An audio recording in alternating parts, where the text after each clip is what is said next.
merci, merci de votre présence, hein, surtout ceux que je ne connais pas, parce que les autres, je les attendais un peu. Mais donc, El Hadj Souleymane Gassama est docteur en sociologie, chercheur à l'IRIS et sociologue donc et écrivain. Pas que des essais, des romans aussi. Voilà. Et donc, c'est un spécialiste de l'Afrique. Il est lui-même sénégalais, en France quand même depuis plus de la moitié de sa vie, donc il connaît les deux faces du problème.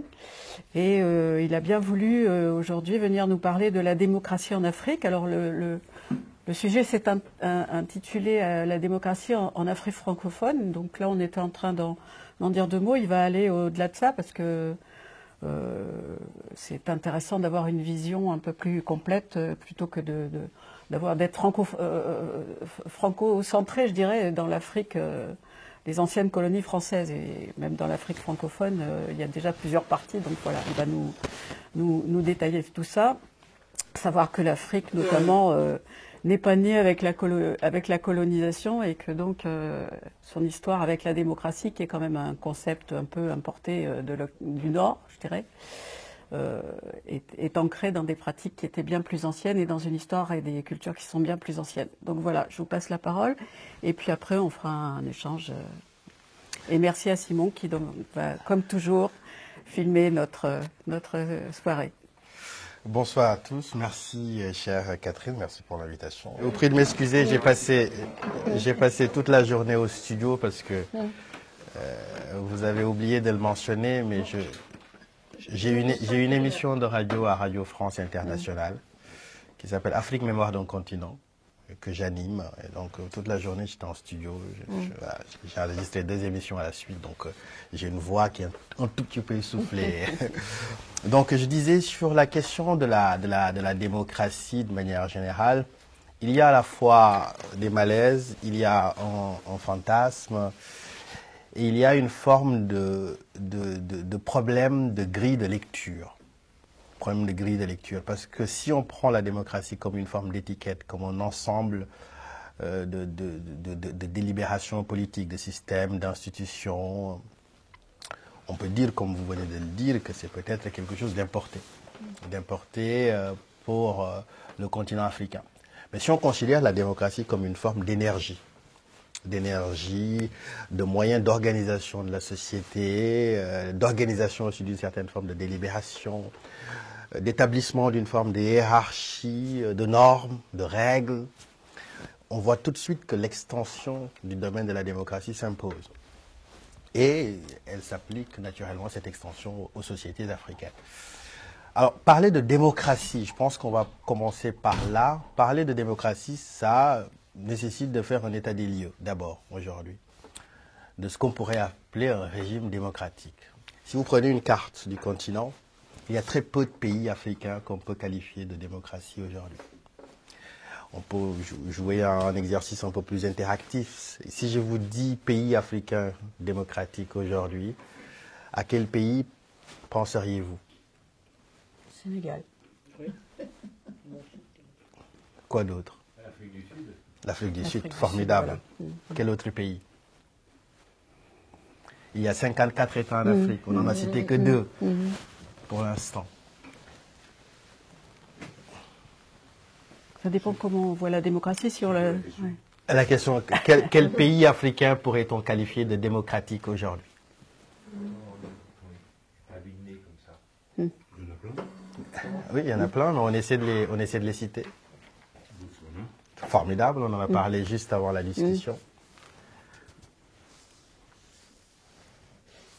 Oh, il y a Le Bénin.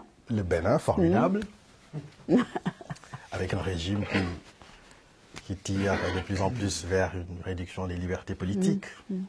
Mais on peut dire que le Bénin est une démocratie. Le Libéria. Le Libéria, formidable. Namibie. Namibie, histoire récente pour le Libéria. La Namibie dans une perspective beaucoup plus ancienne, formidable. Le Sénégal. On l'a déjà dit. Un voisin du Sénégal, une île. La Côte d'Ivoire.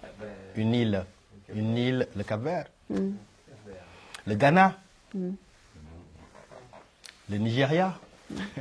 Le Nigeria, c'est récent, mais les transitions politiques récentes se sont déroulées sans effusion de sang, avec un consensus politique qui s'est dégagé, avec une acceptation des résultats qui n'a pas suscité beaucoup de polémiques. Donc le Nigeria peut être admis dans ce cercle finalement très restreint de pays qu'on peut qualifier de démocratiques. Je commence par cet exercice pour juste montrer que l'état démocratique du continent aujourd'hui est un état qui mérite à minima une attention particulière. Parce qu'il ne faut pas sombrer dans un catastrophisme absolu en considérant que l'état du continent en général est absolument sombre, ténébreux, sans perspective, où on extrait quelques petits îlots comme le Sénégal, le Cap-Vert, en disant voilà des exemples qui peuvent nous rassurer, mais que de manière générale, le reste du continent est confronté à des systèmes politiques répressifs, autoritaires, autocratiques, comme on les appelle. Ce qui est intéressant, c'est de savoir comment on en est arrivé là, d'une certaine manière. Parce que quand l'euphorie des indépendances arrive, les leaders des indépendances portent justement cette énergie de la décolonisation et cette énergie qui a comme horizon la démocratie. La singularité de beaucoup de dirigeants africains qui seront les pères des nations africaines, c'est qu'ils ont tous été formés plus ou moins en Occident. Et en Afrique francophone, ils ont tous été formés quasiment en France. Ils ont été formés en France, je prends l'un des plus emblématiques, c'est Léopold Sédar Senghor. Léopold Sédar Senghor, c'est une francophilie assez affichée qui lui a d'ailleurs joué des tours après. Léopold Sédar Senghor ne peut pas être qualifié de démocrate. Alors que pendant très très longtemps, la perception qu'on en avait en France, c'est un ami de la France, c'est un président cultureux, c'est un écrivain, c'est un poète. Il a organisé le Festival mondial des arts nègres à Dakar, ainsi de suite. Mais Senghor a connu un passage à la tête de l'État du Sénégal que l'on pourrait qualifier de dictatorial. Tant il a empêché l'éclosion prospère de partis politiques, tant la répression a été féroce contre un parti clandestin qui s'appelait le Parti de l'indépendance africaine, le PAI, et il y a eu même des crimes dans les geôles de Senghor, dont un profil brillant, Omar Blondin Diop, qui a joué d'ailleurs dans un film ici en France, et qui est mort dans les années 70 dans les geôles de Senghor. Et pourtant, c'est pourquoi j'ai parlé de crise de grille de lecture, et ça j'en prends de l'expression à un ami qui s'appelle Ousmane Diaye. Senghor est perçu en France et partout comme un démocrate. C'est l'héritage qu'il a laissé. Parce que pour beaucoup, la démocratie n'est qu'une question de délibération électorale pacifique.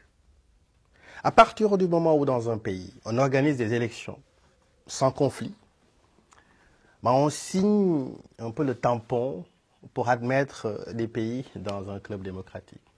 Le Sénégal, quoi qu'on dise, et là je vais être rabat-joie et je ne pas être chauvin pour un sou, le Sénégal est difficilement une démocratie totale, c'est une démocratie électorale.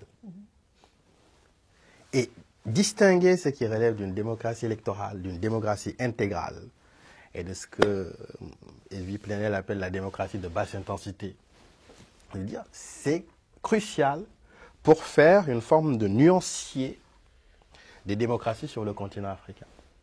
Au Sénégal, nous apparaissons comme les meilleurs élèves du continent parce que nous organisons des élections qui ne sont pas contestées. Et il n'y a pas d'effusion de sang.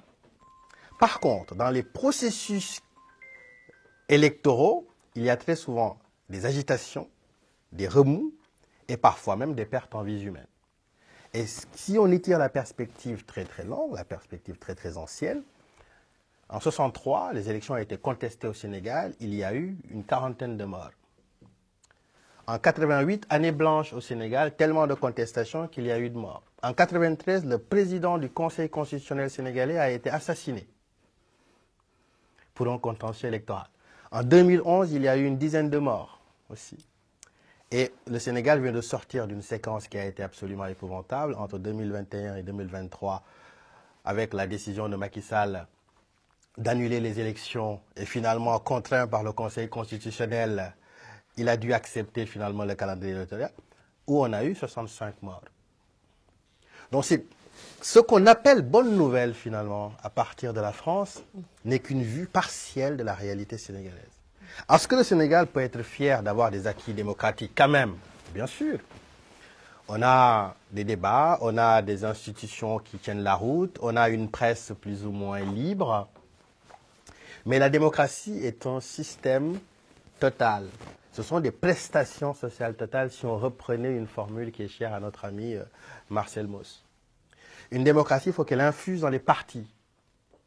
C'est-à-dire à l'intérieur des partis, des structures délibératives, que les partis ne soient pas sous la coupe de leaders omnipotents qui décident de tout. Il faut des structures qui puissent survivre aux hommes, mais que les hommes n'aliènent pas les structures. Et ça, c'est une réalité qui ne vaut pas uniquement pour l'Afrique, qui pourrait valoir dans certains partis en France. Et je n'accuse naturellement personne. Mais cette question de démocratie délibérative à l'intérieur des partis est une question essentielle. La démocratie aussi, c'est tout le tissu associatif, d'une certaine manière. Comment on organise la vie en communauté, c'est-à-dire on ne peut pas projeter la démocratie ou l'exiger uniquement des partis politiques si toutes les échelles et tous les segments de la société en sont exclus. On crée les conditions d'un contretemps qui finit justement par susciter un malaise parce qu'il y a plusieurs vitesses dans l'exécution de la démocratie. Et donc c'est pourquoi tout le clanisme, tous les potentats, tout le circuit de prévarication et de dévoiement des ressources de l'État participe justement de ces visions à la fois claniques, oligarchiques et antidémocratiques. Ça, c'était pour l'exemple du Sénégal, c'est-à-dire pour juste essayer de montrer que parfois les regards que l'on peut avoir sur les pays africains sont des regards romantiques. Ces regards lointains et romantiques sont des regards partiels ou partial, comme dirait, c'est une formule de Césaire. Et il avait même ajouté dans le discours sur le colonialisme, tout compte fait raciste. Et donc, c'est un élément important. Prenons un autre pays, qui est le voisin du Sénégal, le Mali. On partage plus qu'une frontière. On a partagé un bout d'histoire commune. Les deux pays étaient les mêmes. Il a fallu qu'il y ait une brouille entre Modibo Keïta et Senghor pour que les pays se séparent. Le Mali a connu dans son histoire 5, 6 ou 7, je ne compte plus, coups d'État. Les seules parenthèses démocratiques ont été d'une grande rareté. C'était Konaré et ensuite c'était Ibrahima Boubacar Keïta. Ibrahima Boubacar Keïta, dernier président élu du Mali qui a été déposé par la junte au pouvoir. Donc le Mali n'a pas eu la tradition d'élections libres, non contestées. Et cette tradition s'est encore anémiée par le fait que les hommes de tenue et le mythe du despote tropical qui allait mettre un peu de rigueur et d'ordre a été entretenu aussi dans un pays comme le Mali. C'est pourquoi je n'ai pas compris, moi, toute la panique qui s'est saisie des réseaux diplomatiques français quand il y a eu la série des coups d'État. On a commencé à parler de sentiments anti-français. On a commencé à parler de grandes bascules. Le mot bascule est très à la mode. On l'utilise pour les coups d'État africains. Aujourd'hui, on l'utilise maintenant pour Trump et la question du renversement d'alliance à l'intérieur de l'OTAN. Parce qu'il n'y a pas de bascule. En Afrique de l'Ouest, dans le Sahel, un pays comme le Mali, un pays comme le Burkina, un pays comme le Nigeria, les trois pays totalisent 17 coups d'État dans leur histoire. Et c'est une histoire finalement qui est une histoire d'un demi-siècle. Cela montre que l'exception, c'est la démocratie. La règle, c'est autocratie, pouvoir militaire et pouvoir dictatorial. Maintenant, que sont les promesses de la Baule? Je ne sais pas si vous vous souvenez du paradigme de la Baule. C'est le début des années 90. Mitterrand dit aux pays africains, on va faire un deal. On va doper la coopération à condition que vous libéralisez vos systèmes politiques. Donc c'est le début officiel de ce qu'on a appelé le multipartisme dans les pays africains. Et donc cette démocratie elle est perçue par les pouvoirs occidentaux à l'époque comme une question électorale. Donc à partir du moment où vous faites une élection où il n'y a pas de problème, vous avez l'étiquette démocratique. C'est là où vous voyez d'ailleurs une grande supercherie se mettre en place. Parce que les pays africains ont des scores soviétiques, certains présidents ont des scores soviétiques, mais bon, sans aucun problème. Vu qu'il n'y a pas d'effusion, on peut parfaitement délégitimer un candidat, on peut le mettre en prison, ainsi de suite, on peut bourrer les urnes, de manière générale. C'est à la suite qu'on a commencé à envoyer dans les pays africains des observateurs internationaux pour attester du crédit ou non des élections. Et donc ce paradigme de la boule, qui a vendu un espoir démocratique, s'est heurté à la dimension philosophique du problème. C'est-à-dire comment on perçoit, comment on considère la démocratie dans beaucoup de pays africains. Étant donné que le système colonial a été rejeté, étant donné que la dynamique des indépendances a rejeté aussi toute forme d'aliénation, avec des livres qui vous parleront peut-être, Peau noire, masque blanc de Frantz Fanon, un livre important. Cheikh Anta Diop, qui a été aussi un penseur africain de renom, qui a écrit un livre qui s'appelle Nation nègre et culture. Tous ces auteurs pressent leurs contemporains à rejeter ces valeurs qui viennent de l'Occident, parce que c'est le véhicule d'une certaine forme d'aliénation. Et dans le coup de canif qui est jeté justement dans cette pensée dite occidentale, il y a le rejet aussi de la démocratie qui est considérée comme une forme de survivance coloniale, comme un ensemble de préceptes, un ensemble de pensées, un ensemble de modèles qui sont importés. Et c'est là où d'ailleurs qu'il y a une jonction avec la question anthropologique. Un auteur que j'aime beaucoup, deux auteurs que j'aime beaucoup, Jean-François Bayard et Bertrand Badi, ont beaucoup parlé de la question de l'État importé. Donc la structure de l'État, qui est finalement le moteur de la démocratie, n'entre pas en adéquation avec les sociétés africaines dans la sacralité de leurs valeurs. Donc la démocratie est considérée comme un élément exogène. Alors que la démocratie, pour qu'elle libère sa pleine mesure, elle a besoin d'une forme d'adhésion.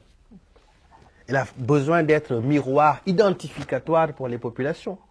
Il faut qu'elle soit cette forme de force transcendante à laquelle tout le monde se soumet. C'est tout l'idée même du contrat social de Rousseau.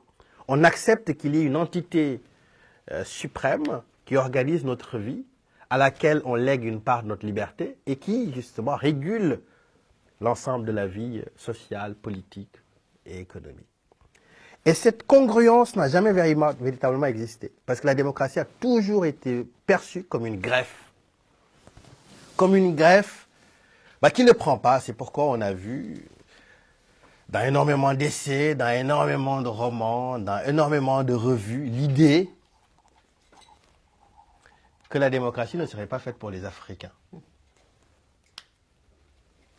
Et ça, on a trouvé des ambassadeurs assez prestigieux pour porter cette idée-là. Et c'est ce qui est tragique. Finalement, et puis c'est une approche culturaliste. Et les approches culturalistes sont les approches les plus racistes. C'est dire les Africains, la culture africaine, ce qui est une aberration, il n'y a pas de culture africaine, il y a des cultures africaines.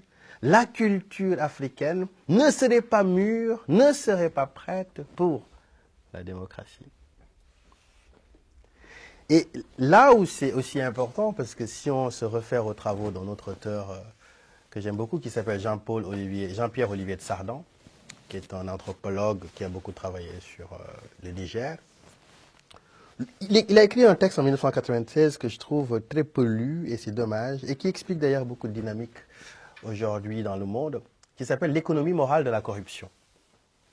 Et dans l'économie morale de la corruption, il expliquait tous les mécanismes de la corruption, de la petite corruption, de la grande corruption, les corrupteurs passifs, les corrupteurs actifs dans la société africaine. Et il disait que la corruption, dans son institutionnalisation, a été introduite par la notion de chef. La notion de chef, les chefs coloniaux. Les chefs coloniaux avec qui on pouvait s'acoquiner pour avoir des faveurs, d'une certaine manière, ont introduit l'idée de cette forme de hiérarchie viciée, où il faut parfois être complaisant, montrer patte blanche, être justement dans une certaine forme d'allégeance pour avoir des rétributions. Et donc c'est important la culture des chefs parce qu'il dit que toute la structure coloniale n'avait rien de démocratique. Et on ne peut que lui donner raison. Tout système d'expropriation, tout système de relégation, tout système qui crée une citoyenneté à double vitesse. Au Sénégal, je peux en parler, au Sénégal, vous aviez la citoyenneté française pour 4 communes. Dakar, Gorée, Rufisque, Saint-Louis. Tous les autres étaient considérés comme des indigènes. À partir du moment où il y a cet écrasement de l'unité, on crée les conditions d'une société qui est affectée et traumatisée par l'absence de démocratie. Parce qu'au même moment où, en Occident, en France en particulier, l'idée des Lumières a prospéré et que la République a commencé à étendre son spectre, à sortir de la première, la deuxième, la troisième, la quatrième jusqu'à la 5e République, à partir de ce moment-là, on applique aux sociétés colonisées une autre optique, une autre logique. Une logique qui est d'une violence et d'une brutalité absolue. Et c'est un élément important qu'il faut intégrer dans la généalogie, d'une manière générale, du malaise démocratique sur le continent. Un aspect anthropologique qui est lié à la colonisation. Un aspect qui est lié à la faillite des élites africaines et des États africains à construire des sociétés ouvertes, plurielles, et à bétonner des institutions pour qu'elles survivent justement à ce qui les façonne. Et un autre aspect, très souvent quand on dit l'Afrique n'est pas faite pour la démocratie, ça suscite une réaction outrée. Mais enfin, l'Afrique a inventé la démocratie de l'arbre à palabre, ce qui est une autre facilité langagière, qui est juste dans une posture réactive. Oui, des États africains existaient, des systèmes politiques performants existaient en Afrique. Les royaumes africains étaient organisés. Le royaume du Dahomey, la Sénégambie, les petits royaumes qu'il y a à l'intérieur du Sénégal, le royaume Ashanti, ainsi de suite, étaient organisés avec des hiérarchies, avec des stratifications parfois violentes, ainsi de suite. Mais c'est des systèmes qui existaient avec l'énergie dont je parlais tout à l'heure, qui pouvait être à leur fondement une certaine forme d'énergie aussi démocratique. Est-ce que cette démocratie a été un système sophistiqué, pensé, institutionnalisé, couché dans des textes pour que ça puisse faire justement système et que sa pérennité soit inévitable? Ça, c'est là où le bas blesse, d'une certaine manière. Mais on peut répondre quand même, sans utiliser de détours majeurs, que tous ceux qui disent que l'Afrique n'est pas faite pour la démocratie sont des marchands de chimères. Parce que pour le coup, la démocratie n'est pas racialement colorée. La démocratie est un horizon, comme l'universel. La démocratie n'est pas un acquis définitif. Et je pense que la séquence que l'on vit actuellement dans le monde le prouve généreusement. La démocratie, c'est toujours quelque chose qui demande de nous, qui exige de nous une vigilance absolue et une capacité à être dans une certaine forme d'acuité, parce que toute faiblesse, tout repos sur des lauriers, crée les conditions parfois de choc formidable d'un réveil qui peut être brutal, comme on peut le voir aujourd'hui. Et donc ces trois facteurs-là, le facteur anthropologique, le facteur de la faillite et le facteur colonial, viennent se greffer à une autre situation qui est une situation qui me paraît être la première situation problématique sur le continent, qui engendre tous les autres. C'est le problème de la fragilité économique du continent.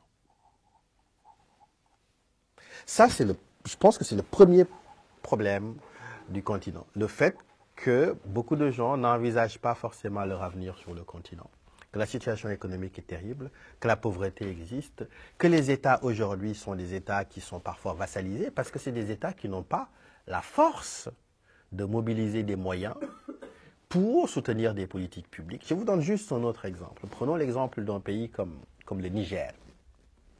Le Niger est un pays intéressant. C'est le pays avec le plus haut taux de fécondité dans le monde. Donc la donnée démographique est une donnée importante là.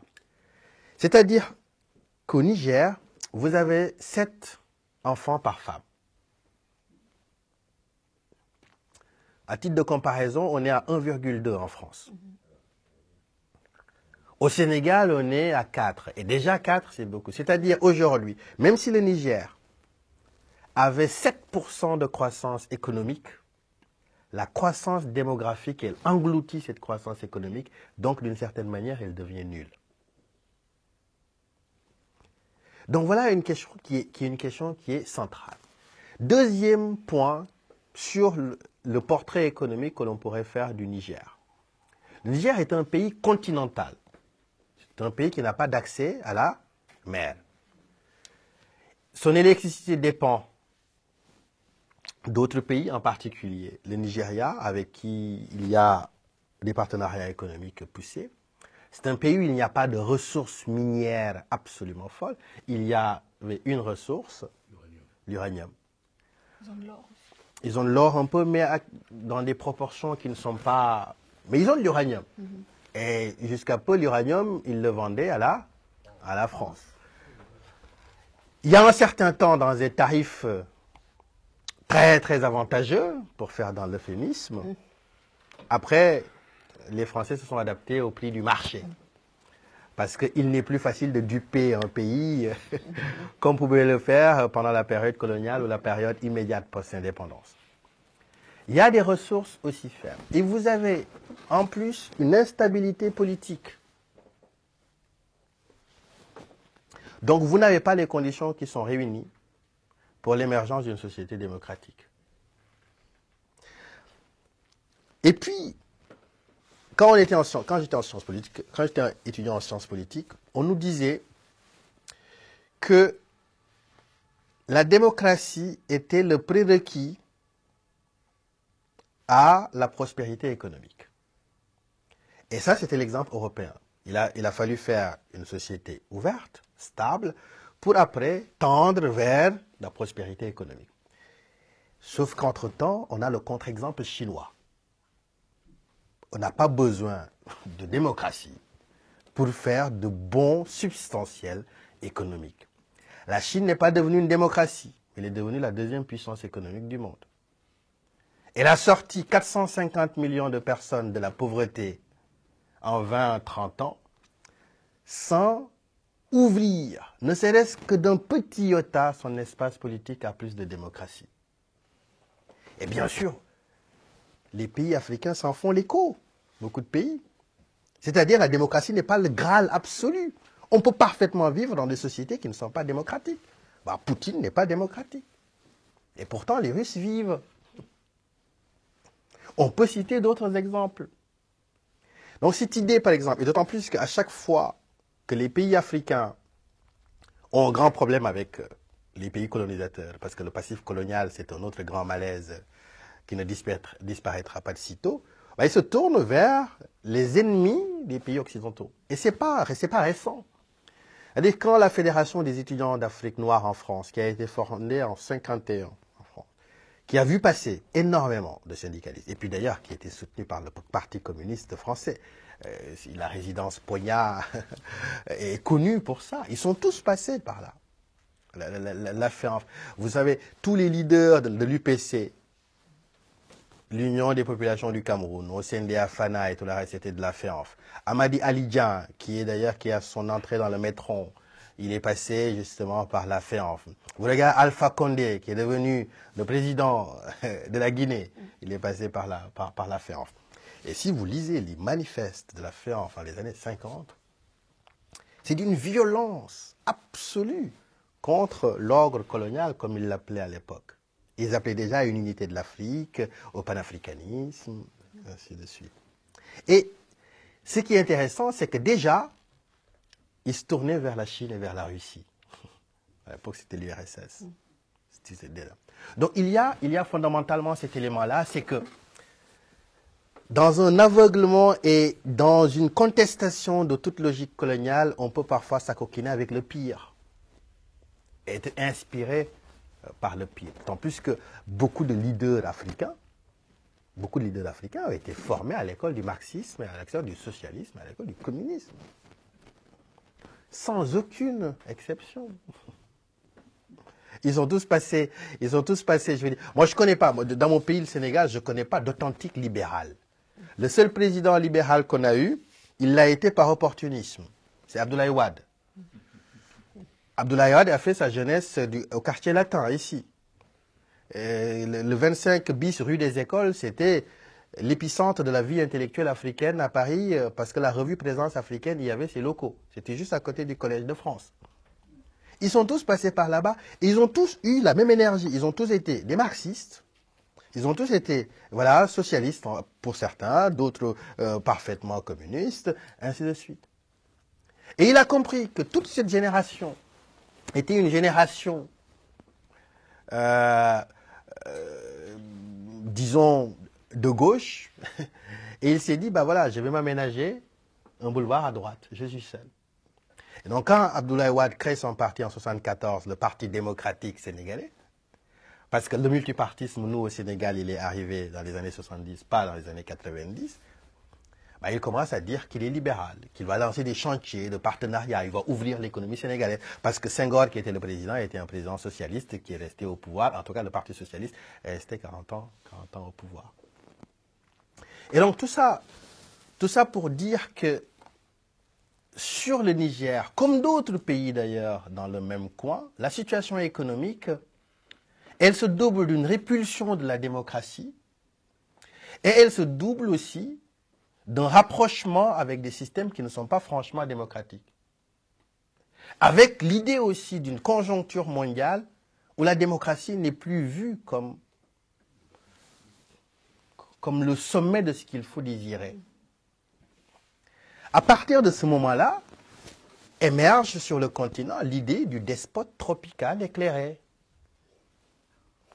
Les sociétés africaines sont tellement anarchiques, sont tellement fracturées par les ethnies, par les clans, par les divisions de confessions religieuses, ainsi de suite. Qu'est-ce qu'il faudrait? C'est un homme de poigne. C'est un homme rigoureux qui va tenir tout ça très droit. On a tout essayé sur le continent. On a essayé des militaires, on a essayé des dictateurs, on a essayé des présidents démocrates. Et le drame, c'est qu'ils ont tous eu les mêmes résultats, à peu de choses près. Si on est catastrophiste, si on est un peu plus juste, il y en a quand même qui ont mis leur pays sur les rails. Et je donnerai justement quelques exemples après en sortant du tropisme francophone. Et c'est important. On a eu Idi Amin Dada. Vous vous en souvenez? En Ouganda. Après, vous savez, celui qui il a délogé du pouvoir Milton Obote. Et ensuite, on a eu Yoweri Museveni, qui est toujours au pouvoir. Oui, qui est toujours au pouvoir. On a eu Mugabe, Zimbabwe, la fameuse Rhodésie, comme on l'appelait à l'époque. Mugabe arrive, le royaume du Zimbabwe, dans l'histoire, c'est un royaume formidablement structuré. C'est une histoire prestigieuse. C'est les hauts plateaux d'or, c'est le commerce de l'or, avec justement la face de l'océan Indien et puis la culture swahili qui va connaître un essor absolument formidable à partir du Xe siècle. Robert Mugabe, qui a incarné l'espoir de tout son pays, une fois au pouvoir, il est pris dans une forme de cécité, de tourbillon, vengeresse. Aujourd'hui, vous avez 10 €, vous êtes millionnaire au Zimbabwe à cause de l'inflation. Voilà en fait ce qu'il faut rajouter au tableau. C'est-à-dire être parfaitement impartial et être parfaitement dur avec toutes les survivances coloniales. Parce que d'une certaine manière, elles ont grévé le potentiel des sociétés, écrasé parfois toute énergie de la liberté. Mais être aussi impitoyable avec les dirigeants africains, qui ont été comptables de l'échec de leur pays et qui en ont tiré parfois profit pour des profits personnels, des profits maigres, des profits claniques, des profits parfois ethniques. Et c'est un élément qui est central parce que dans les conversations que l'on peut avoir sur la démocratie, très souvent on dit voilà, mais tout le problème en Afrique, c'est que la démocratie a été mal comprise, mal importée. C'est notre faute d'une certaine manière. Laissons-les faire ce qu'ils ont envie de faire. Ça, c'est une vision qui est une vision que je trouve, moi, odieusement raciste, parce que je pense que la démocratie n'est pas un bien racialement coloré. La démocratie, elle peut s'adapter dans tous les types de sociétés, à condition que ces sociétés s'impliquent, l'organisent la rendent beaucoup plus robuste et justement la désirent. Moi, ce que je ne perçois pas aujourd'hui dans le continent, c'est un désir absolument fou de démocratie. Et c'est ce qui est peut-être terrifiant. C'est-à-dire, beaucoup de jeunes qui constituent le moteur démocratique du continent aujourd'hui ne sont pas forcément très amoureux de cet idéal de démocratie. Pour eux, ça peut être un système complètement négligé, oublié, parce qu'on a un culte de l'homme fort. Et c'est très intéressant parce que pour la séquence actuelle, on voit aujourd'hui que Donald Trump a une grande popularité sur le continent africain. Alors, il a traité les pays africains de shithole countries lors de son premier mandat, des pays de merde. Alors, il ne s'est même pas caché. Hein. Il l'a dit face camarade. Ne m'emmerdez pas avec des pays qui sont des pays de merde. Ainsi de suite. Il est arrivé, un des premiers décrets qu'il a signé, c'était l'arrêt de l'aide de l'USAID, qui aidait quand même énormément de pays africains dans les zones rurales, ainsi de suite. Et pourtant, on voit des gens considérer que Trump, justement, c'est une forme de bonne nouvelle pour le monde sur le continent africain. Ce qui est absolument terrifiant. Alors oui, le tableau est sombre. Le premier tableau est sombre. Mais il y a des pays où la démocratie permet à cette fable européenne qui a existé, qui n'est pas tout à fait fausse, de prospérer aussi. C'est l'exemple du Botswana. On en parle très peu. Le pays, on n'en parle quasiment jamais dans les médias. Parce que tout se passe plutôt bien chez eux. Ce n'est pas ça. Ce n'est pas Sauf pour les Bushmen. Oui, oui. Alors, c'est vrai que si on cherche absolument des pays où tout va très bien, je vous défie de m'en trouver un dans le monde. Ah oui. Ah oui, enfin, la France. Moi, le chaos politique qu'il y a en France depuis certaines années, je veux dire, moi je vis en France depuis une vingtaine d'années, j'ai pas l'impression que les Français soient au top de l'optimisme sur la force de la démocratie aujourd'hui dans leur pays. Voilà. On peut parler des questions qui sont documentées d'ailleurs par les travaux universitaires. Moi, je ne suis pas un polémiste, je ne suis pas forcément un militant panafricaniste, je ne suis pas un radical en soi dans ce que j'écris. Mais les questions de discrimination en France, elles existent. Elles existent encore aujourd'hui. On part dans un autre pays, un pays comme l'Italie. On peut trouver des problèmes majeurs. Quand je dis de manière générale que le Botswana, je ne suis pas en train de dire circuler, rien à voir, c'est un pays où tout va bien. Je dis, si on compare avec le continent aujourd'hui ce qui se passe, le Botswana, c'est une très bonne nouvelle. C'est une bonne nouvelle, c'est un pays où les transitions politiques se font, c'est un pays où économiquement, justement, les gens ne sont pas extraordinairement pauvres. Et je pense que c'est quelque chose dont il faut se féliciter. Voilà. On n'aura jamais un idéal absolu qu'on peut toucher comme ça du jour au lendemain. Les pays africains ont des séquelles, ont des blessures, ont des cicatrices encore fragiles. Tout ça demande à être consolidé, mais chaque pas doit être encouragé. C'est pourquoi je ne suis pas du tout pour le catastrophisme. Même si je fais ce tableau, par exemple, sur des pays qui semblent plus ou moins condamnés, aucun pays n'est condamné. Et je prends l'exemple du Botswana. Prenons l'exemple du voisin de l'ordre de l'Afrique australe, l'Afrique du Sud. Regardez les problèmes qu'il y a en Afrique du Sud. Et c'est des problèmes mais gigantesques. Moi, il y a 10 ou 15 ans, en Afrique du Sud, on expulsait les Zimbabwéens. On trouvait que les Zimbabwéens venaient voler le pain des Sud-Africains. Et ça a été d'une grande violence. Parce que dans les townships, c'était des règlements de compte absolument violents. Et il y a le gouvernement qui a envoyé les forces de l'ordre, ainsi de suite. Mais aujourd'hui, l'Afrique du Sud, on ne peut pas lui dénier sa qualité de démocratie. Alors il y a des partis qui montent avec un discours presque fasciste, de vengeance aussi. Julius Malema, par exemple, si vous l'écoutez, parfois c'est parfaitement terrifiant. Mais n'oublions pas que l'ANC, avant que Mandela ne devienne le saint que l'on connaît, Mandela, quand il a commencé sa carrière, l'ANC a été considéré comme un parti terroriste. Il a fallu qu'il parte en prison, qu'il sorte, pour que la grande homélie, justement, sur le partage de la nation arc-en-ciel devienne une forme d'effectivité. Donc je pense que tout pays porte une forme de lumière et d'ombre. Il y a un exemple récent que je vous soumets d'ailleurs. On sort du territoire de la démocratie, mais je pense qu'on y est. Vous avez suivi la polémique Jean-Michel Apathy? Quand même. Voilà. Jean-Michel Apathy, il parlait des crimes coloniaux, d'une certaine manière. Il a été cancellé, il paraît, comme on dit maintenant, à RTL. Est-ce que ce qu'il dit est faux? Moi, je n'aurais pas fait la comparaison avec Oradour sur Glane. Je ne l'aurais pas fait. Je trouve que c'est malhabile, je trouve que c'est... Et puis on n'a pas besoin forcément de mettre en parallèle des souffrances, ainsi de suite. Les souffrances, il n'y a pas une comparaison ni une concurrence victimaire. Mais la France s'honorerait à regarder son histoire en face, d'autant plus qu'elle a été documentée par ses historiens les plus sérieux, pour voir justement ce qu'il y a de crimes coloniaux. Il y a un livre qui était au programme du bac, que l'actuel Premier ministre, d'ailleurs, quand il était ministre de l'Éducation, a sorti du programme du bac. C'était François Bayrou. C'était le discours sur le colonialisme d'Aimé Césaire. Qu'est-ce qu'Aimé Césaire dit sur le colonialisme, le discours sur le colonialisme? Il reprend les travaux d'Hannah Arendt.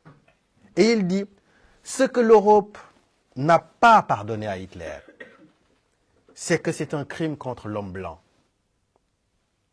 Parce que tant que c'était réservé aux nègres, aux arabes, ainsi de suite, bon. C'est parce que Hitler s'est attaqué aux hommes blancs qu'il y a eu ce tollé extraordinaire. Mais il l'écrit dans le discours sur le colonialisme. Et d'ailleurs, il va plus loin avec son sens de la formule. Il disait, oui, Hitler habite chaque occidental, dit-il. Voilà. Il va très très loin dans ce livre. Voilà. C'est pourquoi quand on voit la polémique sur Apathy, on voit justement que pour qu'il y ait véritablement l'émergence d'une société démocratique avec des droits, avec une délibération libre d'une certaine manière, la vérité des faits doit être la boussole. Et cette vérité des faits, elle n'est pas si complète aujourd'hui en Europe, parce qu'on parle de démocratie africaine, mais la démocratie européenne, elle n'a pas de garantie d'une forme d'éternité absolue. Elle peut être aussi entravée par des séquences historiques qui viennent gréver son potentiel et parfois même être dans un mouvement inverse. Et je pense que ce qui se passe aux États-Unis doit nous alerter. Est-ce qu'aujourd'hui, Orban, c'est un démocrate? Est-ce que Viktor Orban, c'est un démocrate? Voilà. Est-ce que Giorgia Meloni, c'est une démocrate? Qu'est-ce que la démocratie politique, la démocratie électorale, la démocratie qui pourrait être sociale, et ainsi de suite? Et on en revient à ce que je disais au début. Si la démocratie n'est qu'électorale, oui, tous ces pays sont des démocraties. Et je prends un autre pays qui m'est cher, qui est voisin du Sénégal, c'est le Cap-Vert.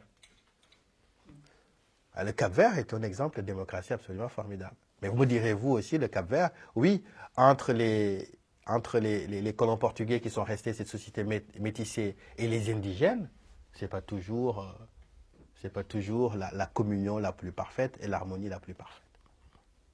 Mais le Cap-Vert, aujourd'hui, est un pays qui embrasse l'avenir avec beaucoup plus d'optimisme. Ils sont 600 000 dans leur île qui est magnifique. Et donc, ils ont beaucoup investi dans l'éducation. Et c'est un pays qui, de plus en plus, justement, est sur les rampes du progrès. Prenons notre pays, la Côte d'Ivoire. Très souvent, la boutade qu'il y avait dans les milieux France-africains, c'était de dire que la France-Afrique intellectuelle, c'était le Sénégal, et la France-Afrique économique, c'était la Côte d'Ivoire. Parce qu'on a traité la Côte d'Ivoire avec son essor dans les années 70, de même Suisse de l'Afrique, avec le cacao, et qui a amené d'ailleurs beaucoup d'immigrés, burkinabés par exemple, qui venaient travailler, et ainsi de suite. Mais la Côte d'Ivoire avait la même trajectoire que le Sénégal, d'une certaine manière. Deux pères de la nation, Senghor et Houphouët-Boigny. Houphouët-Boigny qui a été à la tête du RDA, le Rassemblement démocratique africain. Houphouët-Boigny quand il est parti du pouvoir. Ce qui a perdu l'unité ivoirienne, c'est ce concept absolument terrible et raciste d'ivoirité, qui a commencé justement à gréver tout le potentiel de ce pays et à convier les premiers heurts jusqu'aux guerres successives. Et la guerre justement de 2011 qui a installé Alassane Ouattara au pouvoir. Alassane Ouattara a été réélu sans aucun problème. Et donc, Ouattara, maintenant, il est dans une problématique délicate, qui est la maladie des troisièmes mandats, le continent africain. Voilà. La tentation de rempiler. Et aujourd'hui, personne ne sait, Alassane Ouattara, ce qu'il va faire. Macky Sall avait la tentation de rempiler au Sénégal. Il en a été empêché par le Conseil constitutionnel. Ne parlons pas... J'ai volontairement omis de parler de pays gigantesques qu'il y a sur le continent, comme le Cameroun. Paul Biya, il est au pouvoir depuis combien de temps? Il est au pouvoir depuis 82. Depuis 82, il est au pouvoir. Ne parlons pas de la dynastie Obiang-Nguema en Guinée équatoriale. Voilà. Et puis, il y a une forme de conflit générationnel absolument terrible dans beaucoup de pays africains. Une jeunesse qui compose plus de 50% de la population à moins de 25 ans et des présidents qui sont des présidents tous au pouvoir depuis très très très longtemps. Voilà. On a parlé de Museveni, il est au pouvoir depuis plus de 30 ans. Voilà. Obiang Nguema, Paul Biya, et puis Gnassingbé au Togo, c'est aussi, voilà, c'est aussi une forme de dynastie qui se met en place. Donc, je pense que tout le potentiel démocratique que beaucoup de jeunes Africains ont entrevu au début des années 90 avec l'euphorie justement de ce paradigme de la boule, a volé en éclats à partir de la deuxième moitié de la décennie 2010, après 2010. À partir de ce moment-là, les gens ont commencé à dire, bon, militaire ou démocrate au pouvoir civil, finalement, c'est pareil. Et à partir du moment où il y a une forme de résignation, la voie est ouverte pour justement tous les abus, et justement pour les pouvoirs les plus dictatoriaux. Et parlons du Maghreb. Est-ce que les pays du Maghreb sont des pays démocratiques? L'Algérie. Le Maroc. Alors le Maroc connaît des résultats économiques qui sont plutôt encourageants. C'est un pays où les Français aiment beaucoup aller en vacances. C'est pas que les Français d'ailleurs. C'est un pays où on se sent bien, on est bien accueilli, on mange bien, voilà. Mais est-ce que c'est une démocratie le Maroc? Pas l'idée qu'on s'en fait. Voilà, approximativement. Voilà. Est-ce que l'Égypte est une démocratie? C'est pas le Maghreb, mais voilà. Il y a des élections. C'est une dictature Ouais. avec élection. Voilà, et la Tunisie? Une dictature avec élection. Et Éthiopie, hein? Dictature Dictature avec élection. avec élection. Est-ce que la question est bien posée? C'est-à-dire, Est-ce que la question est bien posée? laquelle des questions? Est-ce que c'est une démocratie? Est-ce Oui. que c'est une question à laquelle on peut répondre? Alors, j'imagine que vous allez me permettre de poser une belle question. Comment l'aurez-vous formulée? Non, mais c'est parce que je suis un peu gêné sur l'affaire démocratie. Cornelius Castoriadis, qui était grec, nous rappelait que démocratie, ça veut dire le pouvoir du peuple. Si on prend cette définition stricte, il n'y a aucune démocratie dans le monde. Aucune. Et il qualifiait par exemple les pays occidentaux d'oligarchie libérale. Alors, par contre, dans un certain nombre de pays, et y compris en Afrique, des droits, des libertés démocratiques ont été gagnés.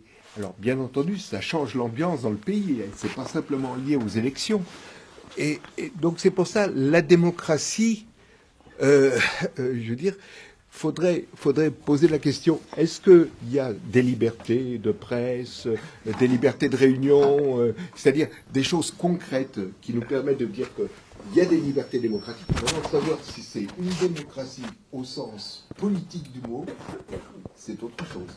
Mais j'ai commencé par parler justement de ces systèmes en parlant de démocratie électorale et des démocraties qui infusent dans les partis, des libertés de la presse, je pense que j'ai commencé mon propos par ça. Maintenant, quand on dit qu'un pays, c'est une démocratie, c'est une formule générique. Ça peut s'appliquer à tous les pays. Si vous êtes libre de dire que la France, selon la définition de Castoriadis, n'est pas une démocratie. Mais la démocratie, oui. Donc, il n'y a pas de pays démocratique. Voilà. Bon, on ferme boutique. Il y a des moments de démocratie. Oui, mais je trouve qu'il ne faut pas. Les mots sont moins radicaux que leur usage. On ne peut pas dire parce que Castoriadis a dit que la démocratie est planétaire, c'est pas lui qui l'a dit. C'est pas lui qui a dit que c'est le pouvoir au peuple. C'est la racine du mot, tout simplement. C'est pas lui qui l'a théorisé. La démocratie est beaucoup plus ancienne que Castoriadis. Elle a été théorisée par énormément de gens. On ne peut pas dire que la démocratie, c'est juste le pouvoir du peuple. La démocratie comme système politique, c'est pas uniquement ça. La démocratie comme définition philosophique, c'est peut-être ça. La démocratie et ses implications politiques, c'est beaucoup plus vaste. C'est un système de délibération, ce sont des institutions, c'est une manière de voir le monde, c'est une relation d'égalité entre les hommes et les femmes. C'est énormément de choses. On ne peut pas dire juste que la démocratie, c'est le pouvoir au peuple. Ça ne veut rien dire. C'est quoi le pouvoir au peuple? Je parle de l'étymologie. Oui, mais vous avez dit que ça avait été dit par Castoriadis. Oui, mais ce n'est pas Castoriadis qui a inventé l'étymologie. Voilà. Non, mais c'est pourquoi le pouvoir du peuple, c'est une définition qui est parfaitement paresseuse. La démocratie, oui, c'est le pouvoir au peuple. OK. And so what? C'est qui le peuple? On a parlé de démocratie dans des pays où tout le peuple n'était pas... Oui, non, mais parce qu'en fait, je trouve que c'est des questions parfois qui sont des questions parfaitement vaines, parce que dire, c'est comme si je vous disais que c'est quoi le peuple. Voilà. Michel Onfray a une définition. Le peuple, c'est ceux sur qui le pouvoir s'exerce. Bah, ça en fait une sacrée masse de gens. Ainsi de suite. Voilà. Bien sûr que la démocratie, elle est incomplète. Bien sûr que justement, on n'aura pas un jour le peuple qui tient la démocratie, ainsi de suite. Il y aura toujours des gens pour l'incarner, que ce soit de façon horizontale, verticale. Justement, c'est pourquoi je disais que la démocratie était à l'horizon. C'est quelque chose qu'on devait ensemble construire, qu'il n'y a pas d'acquis définitif sur la démocratie. Que considérer qu'on l'a acquis, c'est déjà commencer à la perdre d'une certaine manière. Et que donc, il faut toujours essayer de la construire. Ça demande une certaine forme de vigilance absolue. Mais maintenant, quand on dit qu'un pays, c'est une démocratie, c'est à partir des critères qu'on a énoncés en début de discussion. Voilà, c'est ça. Et puis, on est dans un thème situé ici. On parle de démocratie en Afrique. Voilà. Et j'ai commencé par donner plusieurs exemples africains de modalités de transmission du pouvoir, d'éléments anthropologiques, d'éléments philosophiques, d'éléments économiques et d'éléments politiques. C'est à partir de ce moment-là que j'instaure ce petit jeu qui n'est rien d'autre que ludique en disant oui, comment qualifieriez-vous un pays comme l'Algérie ou comme le Maroc? On n'est pas dans une essence démocratique comme telle. De la démocratie en Amérique, on connaît un livre. Oui. Aujourd'hui, les États-Unis, c'est une démocratie. Voilà. Ah, écoutez, ça c'est un sujet épineux.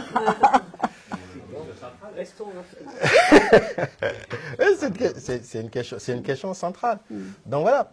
Mais je pense que oui, on peut dire oui, même si parfois la démocratie est incomplète, qu'il y a des problèmes, que les libertés sont parfois réduites, ainsi de suite. Il y a un nuancier. On ne peut pas justement juste jeter le bébé avec l'eau du bain. Voilà. C'est ça qui est important. Je terminerai, après peut-être qu'on ouvrira la discussion pour vos questions. Moi, la question qui me paraît centrale, et pour le coup, je pense qu'elle sera une question importante après, c'est la question finalement de certaines valeurs. Est-ce que l'on pense qu'il vaut mieux vivre dans une société ouverte, en acceptant les droits des minorités, ainsi de suite ou pas? Ça, c'est une question à laquelle on pensait avoir répondu en Occident, sans aucun problème. Alors que je pense qu'on s'est un peu trompé, c'est-à-dire le progressisme s'est fait un peu à marche forcée. Et ceux qui sont montés sur le train ne sont pas montés forcément de gaieté de cœur. Et que d'une certaine manière, ils attendaient qu'il y ait une certaine forme de choc pour assumer pleinement un conservatisme qui est de plus en plus décomplexé. Et je pense que c'est aussi d'une certaine manière ce qui se passe aux États-Unis. Vous regardez dans les campus. Vous regardez dans les campus comme Harvard, comme Yale, ainsi de suite, où il y a une grande énergie progressiste, par exemple. Et c'est ce qu'on appelle le woke, ainsi de suite. Vous avez vu l'offensive de Trump contre le wokisme. Aujourd'hui, même les programmes universitaires, je veux dire, sont attaqués. On leur demande de montrer patte blanche, qu'il n'y ait pas justement une suspicion de wokisme, sinon ils sont attaqués. Je pense qu'il y a de ça. Trump a dopé tous les ressentiments des sociétés américaines contre un progressisme qu'ils ont jugé dépossessif, de valeurs auxquelles ils croient profondément. Et ce n'est pas le seul. Trump a fait un discours après l'invasion de l'Ukraine, enfin, Poutine a fait un discours après l'invasion de l'Ukraine, un discours que vous retrouverez, où il parlait de décadence morale de la société occidentale. Et en parlant, en ciblant d'ailleurs la cause LGBT, l'atteinte à la famille, ainsi de suite, d'une certaine manière. Et ça a eu des échos en France, des échos peut-être timides, mais ça a eu des échos. Est-ce que les Français étaient majoritairement pour le mariage gay? Oui. Oui. 60%. Est-ce que ça a interdit qu'il y ait la manif pour tous pendant très très longtemps? Non. Non. Voilà, ils sont toujours là. Hein? Oui, empêche. Voilà. C'est juste pour montrer qu'il y avait une bonne partie de la population qui n'était pas forcément pour cette loi. Et qui, aujourd'hui, peut manifester de façon beaucoup plus décomplexée son aversion de ça. Parce qu'elle peut le faire aujourd'hui sur des tribunes et des canaux qui existent. Des tribunes médiatiques aujourd'hui. Ils peuvent aller sur CNews le dire. Ils peuvent aller sur Valeurs Actuelles le dire, ainsi de suite. Et qu'il y a beaucoup d'intellectuels qui étaient des intellectuels prétendument de gauche, qui sont devenus maintenant les grands papes de la droite réactionnaire. Ainsi de suite. Je pense qu'il y a de ça. Quelle est la société que l'on veut? Dans quelle société on veut vivre? Et cette question, je ne pense pas qu'elle soit tranchée en Occident. Et c'est la question, nous, à laquelle on est confrontés, nous, en Afrique. Dans quel type de société on veut vivre? Dans une société marquée par un conservatisme, la religion, par aussi la tradition très très forte, l'idée de démocratie et d'ouverture a énormément d'ennemis aussi. Pour l'ouverture des droits, pour tous ces acquis, ainsi de suite, qui continuent à être considérés parfois comme une manière de l'Occident de nous imposer ses valeurs. Et moi, c'est la question qui me préoccupe beaucoup et sur laquelle je suis en train de travailler. Que veulent les Africains? Que veulent-ils construire comme société? Et je n'ai pas l'impression que l'énergie qui préside à leur désir soit une énergie de fusion avec la démocratie aujourd'hui. Et c'est très curieux parce que ça peut sonner catastrophiste, parce que par ailleurs, on demande des élections apaisées, on demande des élections avec des transitions, on l'a vu au Sénégal. Au Sénégal, je terminerai par là, au Sénégal, on a eu, moi, ce que j'ai appelé une révolution conservatrice. Et la révolution conservatrice, c'est une catégorie d'analyse qui est mobilisée par Jean-François Bayard et qui, il me semble, est très, très opérante aujourd'hui pour voir ce qui se passe. Nous avons un pouvoir au Sénégal qui est un pouvoir très conservateur, aux accents très religieux, ouvertement homophobe, et qui n'est pas très ouvert à la question de la promotion des femmes, à l'égalité, à la parité, ainsi de suite. Et pourtant, ce pouvoir a été plébiscité au premier tour par 54% des populations. Donc la démocratie électorale n'est pas la garantie de la démocratie sociale. Et c'est toute l'ambiguïté. C'est qu'on peut parfaitement, par un canal démocratique, être un agent de la régression des valeurs. Moi, c'est la question qui me paraît essentielle aujourd'hui. Voilà. Merci pour ton exposé. Je rejoindrai dans l'intervention ce que disait Philippe, c'est-à-dire, est-ce que finalement, après ton exposé, on peut se dire, est-ce que prendre des choses sous l'angle de la démocratie, est-ce que c'est le bon angle, quoi? Parce que sur quoi ça nous amène, sinon sur des apories et des choses un peu indébellables, quoi, inextricables. Alors, il y a au moins deux questions qui me semblent importantes que tu n'as pas évoquées. C'est le fait que, c'est la question des États-nations, avec un trait d'union entre État et nation. Les démocraties aujourd'hui les plus fortes, elles sont quand même les démocraties les plus fortes. Enfin, les démocraties représentatives, institutionnellement le plus apparemment enracinées, c'est dans des États-nations. Et on sait que les États-nations, même dans l'Europe actuelle, ça concerne essentiellement l'Europe de l'Ouest. En Europe de l'Est, il y a déjà plein de problèmes pour définir ce qui se passe comme des États-nations. C'est plus le lien entre État et nation est beaucoup moins fort qu'en France, en Angleterre par exemple, ou en Espagne, ou en Italie, où on a vraiment des États-nations.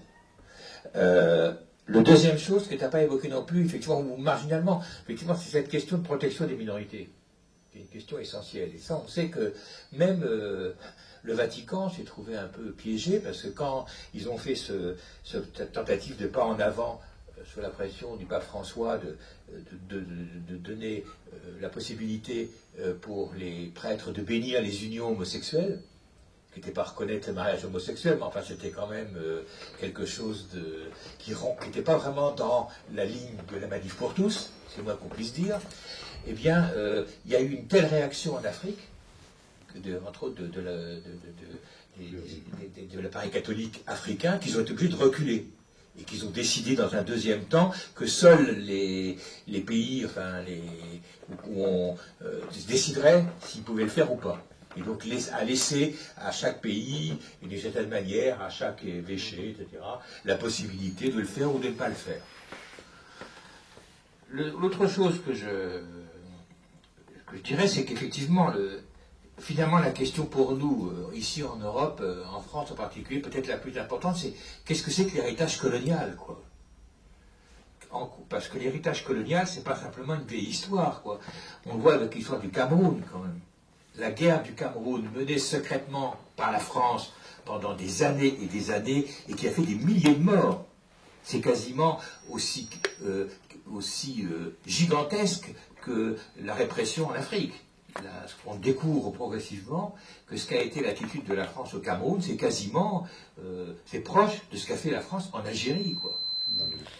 Donc, c'est l'héritage colonial, enfin, il est là et il est très présent. Enfin, Édouard Saïd dit que, dans ce très bon livre, je pense que nous partage tous la même admiration pour, enfin, je sais pas, pour Édouard Saïd et son livre sur le colonialisme, dit que finalement, le colonialisme moderne, celui qui est fait au nom des droits de l'homme et de la démocratie, c'est bien ça le problème, et qui est différent du colonialisme précédent, il commence avec l'expédition d'Égypte. Parce que l'expédition d'Égypte, c'est une expédition faite par les héritiers de la Révolution française.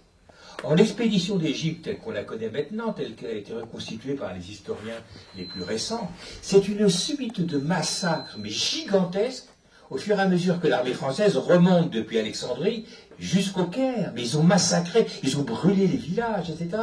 Ça a été vraiment une suite de massacres ininterrompus. Quand ils arrivent au Caire et que le Caire se révolte, on va parler de la commune du Caire, qui va être noyé dans le sang.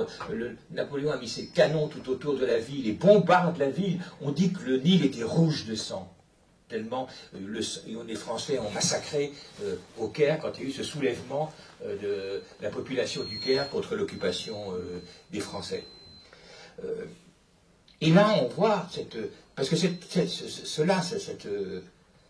on en est, ce colonialisme-là, qui naît là, colonialisme moderne, au nom des droits de l'homme, au nom de la science, parce qu'on sait que l'expédition d'Égypte, en France, on en garde beaucoup le souvenir d'une grande expédition scientifique.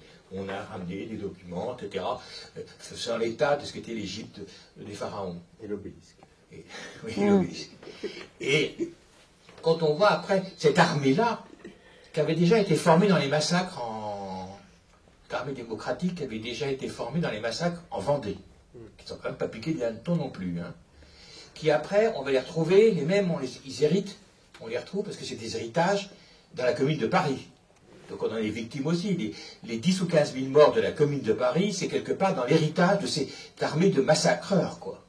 Et puis après, c'est effectivement, à partir de de 1830, etc., c'est la conquête de l'Algérie avec effectivement ce que Apathy a mis au jour et que la France est incapable, enfin une partie de la France en tous les cas est incapable d'accepter.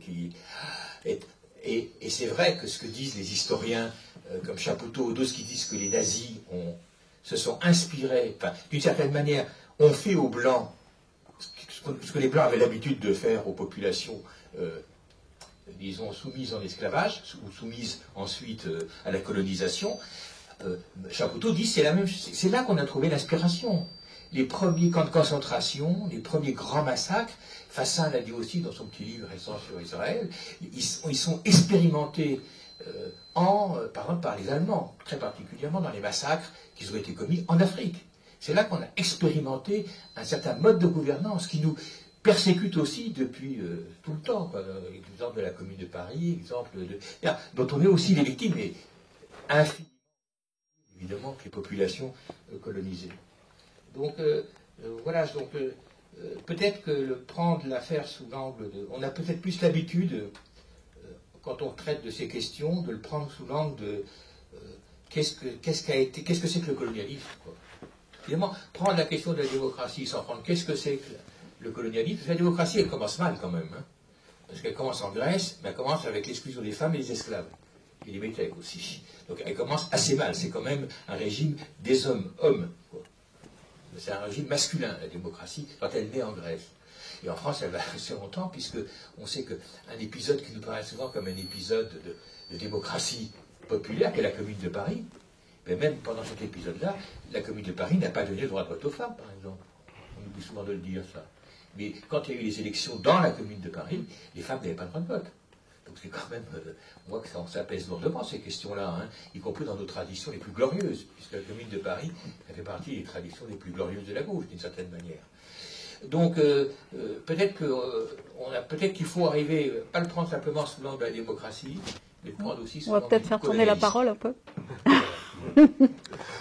Si je puis répondre, enfin d'ailleurs, je pense On prend peut-être fait un petit tour pour voir, non? je préfère répondre aux questions D'accord, directement ok. parce qu'après, Ok, je suis très d'accord. fatigué, je n'aurai pas. Ok, il n'y a pas de souci. Alors,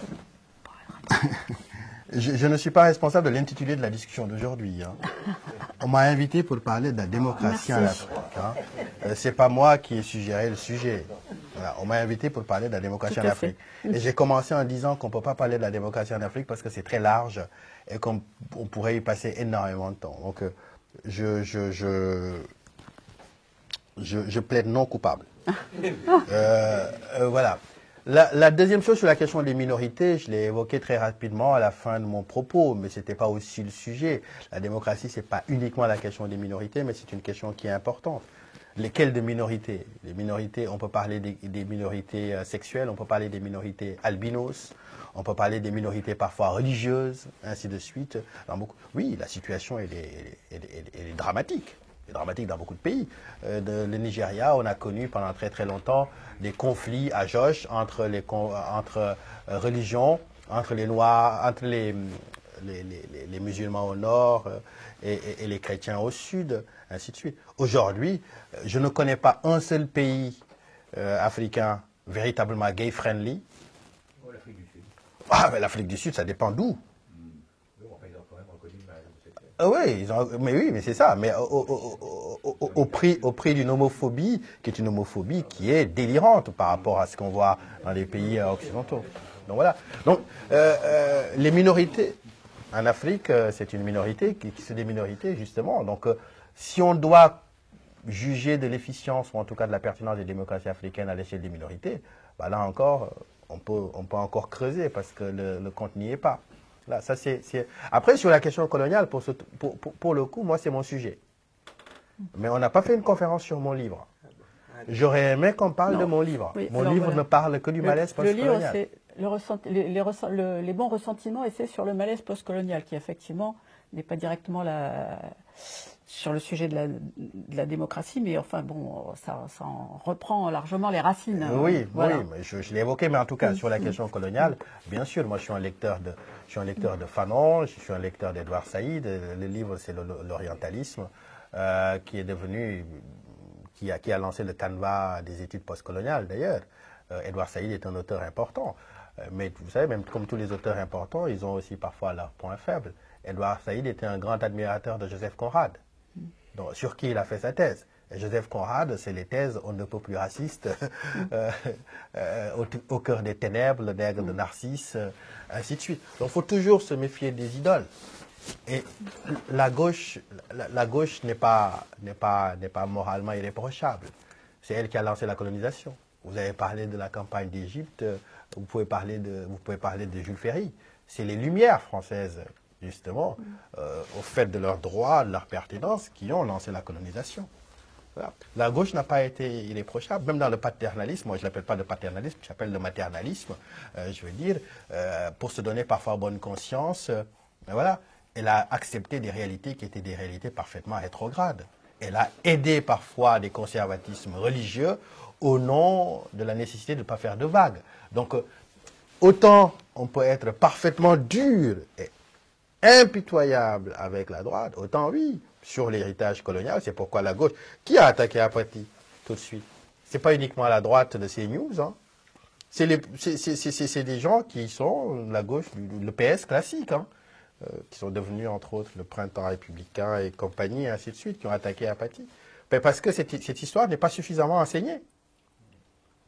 Elle n'est pas suffisamment enseignée. Qui connaît aujourd'hui la réalité des massacres coloniaux? Qui sait ce qu'on a fait dans la jeune génération, ce que la France a fait en Algérie? La France a fait en l'UPC au Cameroun. Qui sait ce que la France a fait, par exemple, pendant la construction des chemins de fer, par exemple, que ce soit en Côte d'Ivoire ou que ce soit au Congo? Qui sait, par exemple, ce que la France a fait, justement, il y a des rapports maintenant qui sortent, au Rwanda, je veux dire. Le passif colonial français militaire, il est terrible sur le continent. Mais ça se sait. Et ça a des impacts sur la question démocratique. Forcément, ça a des impacts. Parce que les gens disent la démocratie que vous voulez nous imposer. Mais c'est pourquoi j'ai commencé aussi par parler, justement, de ces chefs coloniaux. Et que le fait d'écraser des populations, de créer une citoyenneté à double vitesse, ainsi de suite, crée les conditions justement d'un système politique où le malaise prévaut.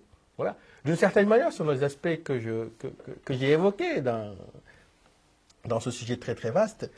Mais si vous voulez savoir ce que je pense sur l'héritage colonial, et puis d'ailleurs, voilà, il y a mon livre, il y a mon livre, mais sur la question coloniale, pour le coup, il faut que la France accepte de regarder ses cadavres dans le placard.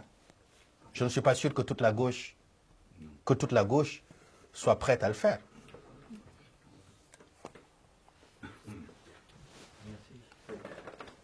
Je reviens. Je vous ai posé la question, justement. La façon dont je vous ai posé la question a peut-être été maladroite, mais ayant lu votre livre et partageant un certain nombre de points, y compris dans une certaine critique du courant décolonial, hein, aussi bien... bon, Ça ne marche pas ton micro. Mets ton micro. Oui, excuse-moi.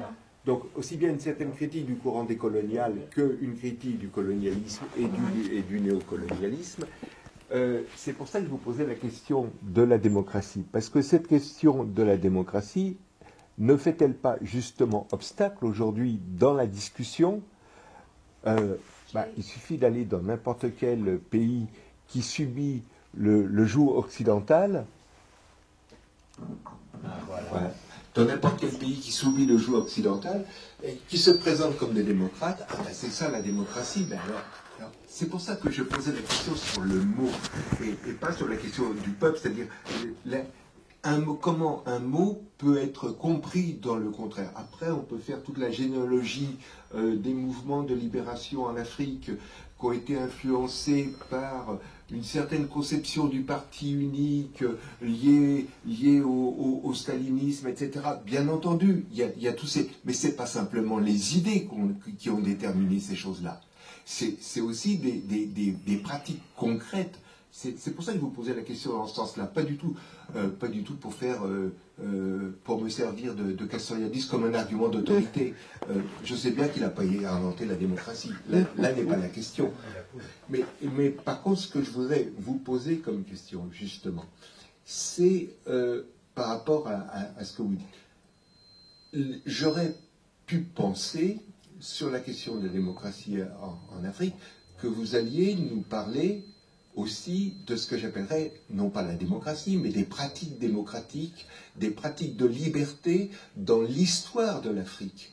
Et même si je reviens sur des périodes récentes, je pense que les premières années du Mali, après l'indépendance, ont été des années de grande liberté pour le peuple malien. Vraiment un moment très fort dans cette histoire, même si ça n'a pas duré très longtemps. Je pense que le moment avec Sankara, il y a eu un moment historique au Burkina Faso. Alors, comment on appelle ça? On aurait pu dire il n'était pas démocratique, etc. Mais c'est quoi les critères justement de la démocratie? Il y a eu des moments de liberté, en tout cas d'adhésion d'une grande partie du peuple. Vous me demandiez qu'est-ce que c'est le peuple, à quelque chose qui se passait.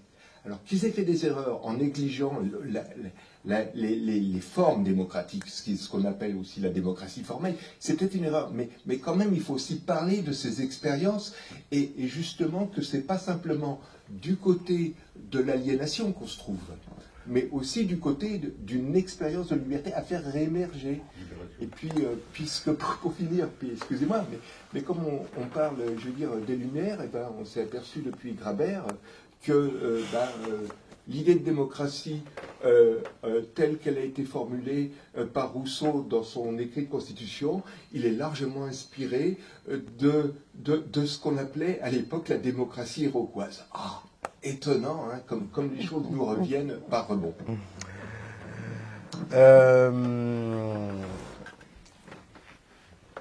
Non, je pense qu'il ne faut pas surinvestir beaucoup d'espoir sur le mot démocratie. Moi, on m'a juste dit de venir parler de la question de la démocratie en Afrique francophone. Et d'ailleurs, on m'a dit en Afrique. J'ai dit, bon, on va essayer de réduire le spectre. On va parler d'Afrique francophone, que je connais un peu mieux. Aire géographique sur laquelle j'ai un peu travaillé. Oui, alors ces moments, justement, c'est très curieux. De toute manière, on ne peut pas tout dire. J'avais pas pour mandat de venir faire une histoire africaine, ni l'histoire des moments glorieux, les moments d'espoir, les moments de liberté. J'essaie de synthétiser en partant justement sur la question de l'actualité plus ou moins récente pour essayer de remonter aux origines. Et la perspective historique que j'ai brossée, elle est très ancienne. Mais on aurait pu parler du Burkina Faso. Thomas Sankara arrive au pouvoir par un coup d'État. Il ne reste pas au pouvoir pendant très très longtemps. Pendant 4 ans, Thomas Sankara, il est nourri aux idées marxistes et communistes. Il veut justement parfaitement établir une société ouverte et ainsi de suite. Et Thomas Sankara est assassiné. Il est assassiné autant quand il arrive, il y a tout un progressisme qui est assumé. Il y a un droit des femmes qu'il essaie de solidifier, et ainsi de suite. Formidable. Mais Sankara aussi a oublié totalement la question économique de son pays. Et il a créé les conditions, d'ailleurs, je vous conseille un livre qui sort chez Rive Neuve le 26 mars, qui s'appelle « Enterrer Sankara ». Essai sur les économies africaines. Et vu que vous êtes un grand lecteur, voilà, vous le lirez, vous verrez comment on interroge l'héritage de Sankara. Dans l'histoire de tous les pays, tous, même ceux qui semblent éternellement fermés, on peut trouver des moments de respiration et des moments de liberté. Tous, sans aucune exception. Le Mali, mais bien sûr, mais le Mali de Ibeka aussi, quand Ibeka est arrivé au pouvoir, les gens étaient heureux. Je veux dire, moi je me rappelle, même dans des moments d'ailleurs de tragédie absolue, le 13 janvier 2013, quand les premières colonnes de soldats et quand François Hollande arrive à Bamako, qu'est-ce qui s'est passé? Il a été accueilli, porté en triomphe, je veux dire. C'était le seul moment de sa vie, sans doute, il a eu autant de liesse, François Hollande. On peut parler, même aujourd'hui, aller dans un pays, je ne sais pas moi, comme la Guinée-Bissau, qui est moins connue, qui se trouve au sud du Sénégal. Oui, quand Ambala Sissoko est arrivé au pouvoir, quand Ansoumana Mané, qui était un chef de guerre sanglant, est arrivé au pouvoir aussi, il y a des moments où il y a des moments d'euphorie. Il ne faut pas les convaincre. C'est pourquoi Est-ce que vous vous dites, est-ce que pratique démocratique, moment démocratique, ou c'est sans doute étriqué pour parler de ça. Mais étant donné qu'on parlait de démocratie, moi j'ai parlé de délibération, j'ai parlé de démocratie sociale dans les partis, d'institutions, ainsi de suite. Mais ces moments-là sont des moments qui existent dans énormément de sociétés africaines. Moi je suis un grand fan de ce que Sankara a tenté de faire. Et je suis beaucoup plus critique justement sur les aspects économiques et sur certaines illusions aujourd'hui que beaucoup de leaders panafricanistes ont jetées justement dans le continent africain. L'idée d'une forme d'essence absolue de l'identité et que ces traques successives de ce qu'ils ont considéré comme des traîtres à leur pays a créé les conditions justement d'une absence de débat dans énormément de pays africains. Voilà. De manière générale, je pense qu'il faut être juste avec les idoles. Être juste avec les idoles, ce n'est pas les vénérer. Et ne pas les vénérer, c'est justement regarder leur héritage de façon assez lucide, de façon assez froide, pour ne pas tomber dans l'admiration. Et l'un des reproches que je peux faire aussi à la gauche française, parfois, elle prenait pour argent comptant dans un romantisme absolu, fait écho à chaque fois pour les oppositions en Afrique, en considérant qu'elles sont toujours forcément dans la vertu. Et ce qui était parfaitement problématique. On se retrouve avec Mélenchon qui va à Dakar, avec le parti le plus conservateur au Sénégal, PASTEF. Mélenchon doit endurer dans l'enceinte de l'université de Dakar qu'on fasse un discours homophobe en face de lui. Et il est là, voilà. Parce que l'ennemi commun, c'était Macron. Jusqu'à quel point on accepte parfois de s'aborder des acquis et des héritages, justement parce que dans une critique. Ce campisme-là est un problème. Et ça sont des questionnements que les gens de gauche peuvent se poser. Moi, je n'ai aucun intérêt pour la droite. Je n'ai aucun intérêt, je trouve qu'ils soient inintéressants. J'ai toujours pensé que la gauche était ma famille naturelle. Mais quand j'ai critiqué dans mon premier livre le fanatisme religieux chez moi, j'ai été étonné de voir des gens de gauche me dire non, il ne faut pas écrire ça sur ton pays. Et je trouve ça insupportable. J'ai écrit un texte dans la revue Fasopo de Sciences Po qui s'appelle « L'anticolonialisme comme frein au progressisme ». Les progressistes dans les pays africains, quand ils traversent la Méditerranée, ils deviennent des réactionnaires. Il y a un exemple qui va être un exemple forcément controversé, mais c'est l'exemple de Kamel Daoud. Kamel Daoud, quand il est chez lui en Algérie et qu'il écrit des chroniques et qu'il s'attaque justement au pouvoir, qu'il s'attaque à la religion, ainsi de suite, moi je pense qu'il coche les cases d'un certain progressisme de gauche là-bas. Et quand il arrive en France, il écrit où? Pas à Mediapart, hein? Pas à Libération. Il écrit au Point. Est-ce que la gauche aménage un espace pour accueillir les progressistes africains ou les progressistes des pays arabes, ainsi de suite?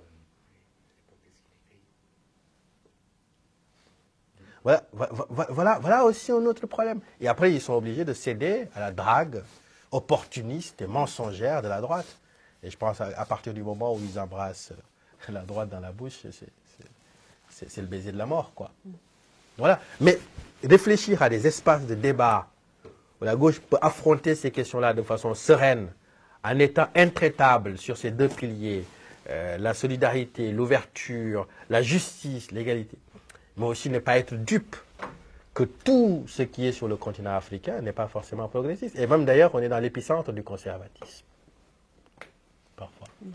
C'est un aspect, je dévie volontairement la question sur ça, mais sur le reste, on est parfaitement d'accord. Ces moments ne sont peut-être pas des moments entre guillemets démocratiques, mais c'est des moments qui ont été des moments qui ont charrié énormément d'espérance et qui ont été des parenthèses absolument sublimes. Et ces parenthèses continuent à exister.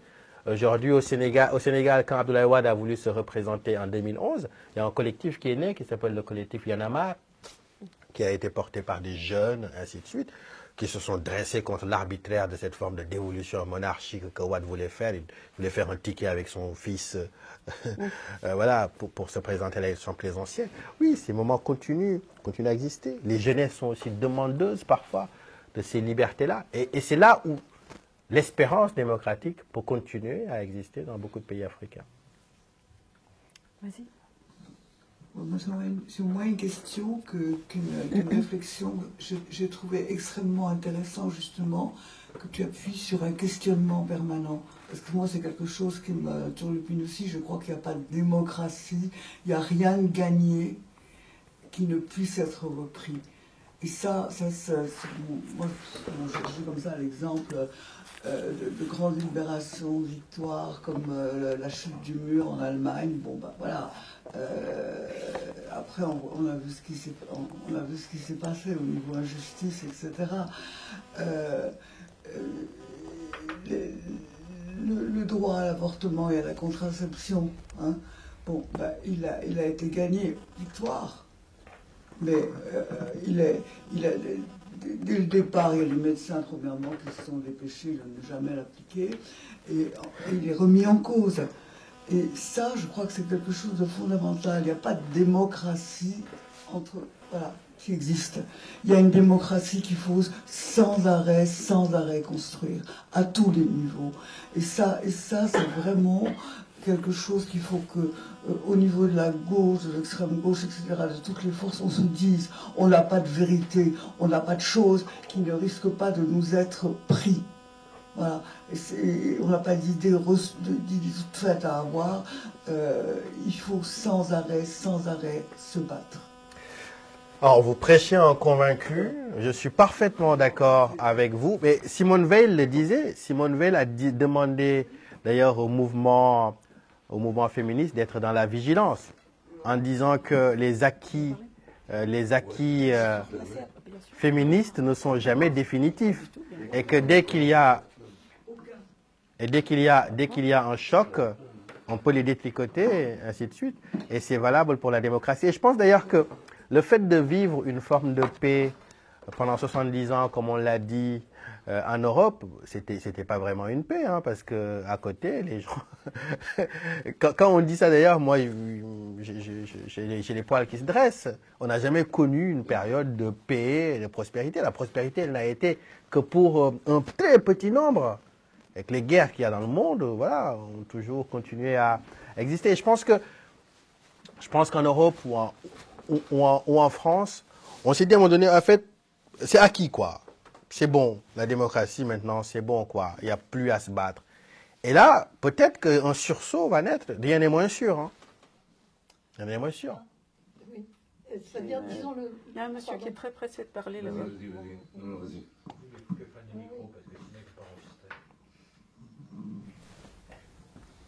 Non, mais bon. Attends alors. Justement, puisqu'on parle de la guerre et de la paix, je trouve que ça serait effectivement aussi une approche parmi les différents indicateurs par rapport justement aux indicateurs de démocratie. Est-ce que la question de la militarisation ne devrait pas aussi à un moment donné... je ne sais pas, je ne suis pas ici pour critiquer, je suis ici au contraire. J'ai vraiment participé à mieux comprendre ce que vous avez dit et à en prendre, à en prendre conscience. Mais oui, mais quand je suis trop près, ça fait griller. Donc, ouais, est-ce qu'il y a d'autres indicateurs qu'on peut utiliser pour essayer de voir en quoi est-ce que le phénomène démocratique peut être avancé ou pas. Également, alors là c'est juste un petit rajout, les relations que peuvent entretenir certains de ces États africains avec d'autres peuples du monde. Est-ce que là aussi, il n'y a pas quelque chose à voir justement dans votre analyse sur la démocratie? Oui. En tant qu'indicateur. Voilà ma question. Alors, les indicateurs sont déjà nombreux. Hein. Les indicateurs c'est amusant parce que j'ai le souvenir du président sénégalais Abdoulaye Wade quand il est arrivé au pouvoir. Il disait qu'il voulait changer les critères de mesure du produit national brut, du produit intérieur brut, que ce sont finalement des chiffres désincarnés qui ne saisissaient pas l'essentiel de ce qui circulait dans la société. Et c'est pourquoi on a parlé à un moment donné d'indice de bonheur national. Oui, c'était spécifiquement. Donc voilà, non mais je commence par cette boutade. Oui, on peut. C'est ça qui fait si fort. Ah, d'accord. Voilà, on peut prendre plusieurs autres indicateurs. La mesure des libertés. C'est un indicateur important, mais c'est un indicateur aussi de la démocratie. On n'invente rien. La mesure des libertés, la liberté des minorités, la liberté de la presse, la liberté d'association, la liberté politique, la liberté de conscience, l'égalité hommes et femmes, la liberté, la laïcité, ainsi de suite. Tout ça sont des indicateurs. Ce sont des indicateurs qui existent déjà. Je ne pense pas qu'il y ait aujourd'hui, dans un tiroir ou dans un coin poussiéré, un parchemin à retrouver pour d'un seul coup trouver miraculeusement d'autres indicateurs. Aujourd'hui, les sociétés, vous prenez une société comme le Sénégal, vous regardez les associations, vous regardez le pouvoir, vous regardez ce qui est distribué, vous regardez comment la presse est traitée, vous regardez est-ce qu'on a le droit de dire ce que l'on veut, dans la limite qui est tolérée par la loi, ainsi de suite. Voilà, vous avez des indicateurs. Moi, je pense, c'est pas tellement les indicateurs le problème. Ce n'est pas tellement les indicateurs le problème. Le problème, c'est qu'il faut accepter d'affronter les situations pour leurs vraies difficultés, pour ce qu'elles sont aujourd'hui. Est-ce que la presse est libre en France? Quand on entend Edwy Plenel, non. Quand on entend Edwy Plenel, il n'y a qu'un média qui est libre, c'est Mediapart. Voilà. Quel est le classement? RSF, ils font des classements sur la liberté de la presse, ainsi de suite dans le monde. Est-ce que ça a une valeur? Moi, je pense que ça a une valeur. Je ne vais pas jeter le bébé avec l'eau du bain, ainsi de suite. Moi, je ne pense pas que... Alors, ça, pour le coup, c'est un parti pris. Hein. Je ne pense pas que les indicateurs soient le problème. Mais... Il est tard, on va peut-être prendre juste l'intervention de Anne et puis on va arrêter après. Très bien, d'accord, parfait. Voilà. Enfin bon, c'est une remarque, mais c'est parce que c'est ce que j'ai en tête en ce moment, enfin, on a peut-être tous en tête d'une manière ou d'une autre. Vous avez parlé de la révolution néoconservatrice en Afrique, mais c'est un phénomène mondial. Oui. Et donc ça, c'est quand même quelque chose... je ne sais pas comment approcher ces monstres, parce qu'ils n'ont peut-être pas tous la même... Enfin, bien que ça circule, comme on l'a vu, ça circule d'un pays à l'autre. Mais, d'un continent à l'autre, c'est pas seulement par les nations. Mais enfin bon, ça peut-être... C'est quoi cette histoire-là? Et ça a peut-être quand même un lien avec... les catastrophes engendrées par le capitalisme par le capitalisme financier qui s'est mondialisé et contre lesquels on n'arrive pas à... Enfin, peut-être, je ne sais pas, hein, mais enfin, en tous les cas, c'est quand même les questions que je me pose par rapport à ça. C'est des questions qu'on se pose tous, on espère avoir une réponse. Moi, j'étais un lecteur assidu, je le suis d'ailleurs encore, de Frédéric Lordon. J'ai passé énormément de temps à lire La Pompe à Finance, son blog, ainsi de suite. Ce qui me rend parfois pessimiste, alors que Dieu sait que c'est pas ma nature, c'est de voir que tout ce que le monde compte d'esprits les plus brillants, je veux dire, économistes, intellectuels, ainsi de suite, on fait une critique féroce du capitalisme, quand même. Voilà, énormément de critiques. La critique du libéralisme, du néolibéralisme, du capitalisme, moi, dans les auteurs que j'ai lus, je ne vois que ça. Et pourtant, je n'ai pas l'impression que le monstre soit à terre. Ah oui, j'ai l'impression que l'utopie capitaliste continue à être d'une force d'attraction Ça me Il terrifie. est dominant, quoi. Oui, mais non, mais je Il a n'entre... gagné la lutte des classes. Oui, et je n'entrevois pas en fait sa chute prochaine. Malheureusement, on ne va pas pouvoir résoudre la question ce soir. Bah, écoutez, Donc, voilà. merci infiniment. Bah, merci à vous. Merci.